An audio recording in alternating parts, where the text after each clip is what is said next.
Welcome again to another edition of 5 Minutes in Philippians.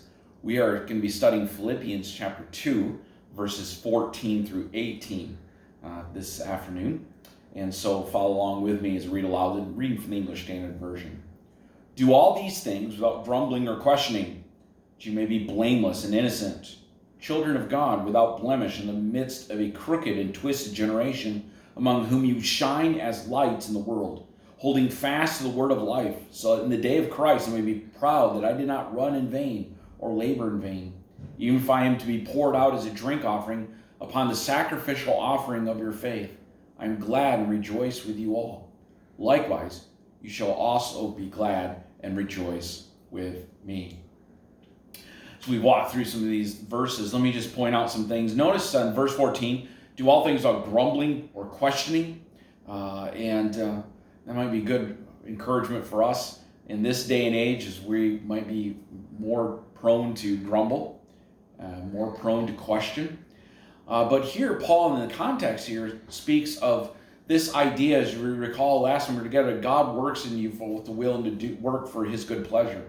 And therefore, because God is working in our lives, we shouldn't be grumbling. We shouldn't be complaining. We shouldn't be questioning these things. Paul says that you may be blameless and innocent, children of God without blemish in the midst of a crooked and twisted generation. There's this idea here that with blameless and innocent and without blemish, this idea of, those are descriptions that we are often used in the Old Testament describing the sacrifices that were to be offered to God.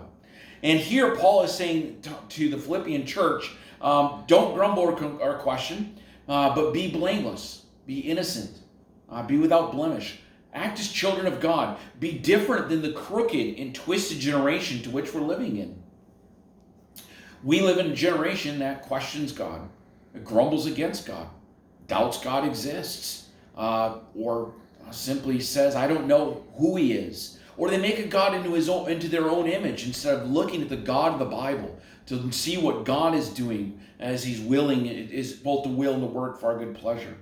And so we need to be that living sacrifice, as Paul says in Romans, to be that without blameless, being innocent, being without blemish, as to live differently in this world. Paul makes a very important point here, with among whom you shine as lights in the world. Scripture teaches that God is light, and in him there is no darkness. Jesus said, I am the light of the world. We are told, Jesus taught in the Sermon on the Mount to shine. Don't let it, as we sing in the little children's song, this little light of mine, I'm going to let it shine. And so we shine as lights in the world. And it's hard to shine as a light in the world. It's hard to shine if we are not being that light. It's hard to shine when we're not light. And so I'm reminded when we lived in Nevada of the stars. You to see the stars in the sky in the evening. They were so beautiful, but you couldn't miss them. God's calling us to not be missed, to be that light in this world, to be that light amongst this crooked and twisted generation that grumbles and questions. Paul's telling the Philippian church that unity, that humility there, as we've talked already. And notice how we shine as lights in the world. It's not we just shine as lights in the world by just simply being a better person, but we hold fast to the word of life. It's not just simply touching the word of life. It's not simply referencing the word of life. It's holding fast. It's that idea of holding it on tight and not letting it go. The word of life that brings the glory and the goodness and grace in our lives, of the glory, grace, and goodness of God demonstrated in our life. So hold fast to the word of life in the day of Christ. I may be proud that I not run in vain or labor in vain. Paul doesn't want the Philippian church to just do this because he's asked them to, but he wants them because Christ has called them to do that, and Christ calls us to do that as well. And let me just finish up here in these last moments in verses 17 and 18, talking about even if I am to be poured out as a drink offering upon the sacrificial offering of your faith, I'm glad and rejoice with you all. There's a wording there, that drink offering.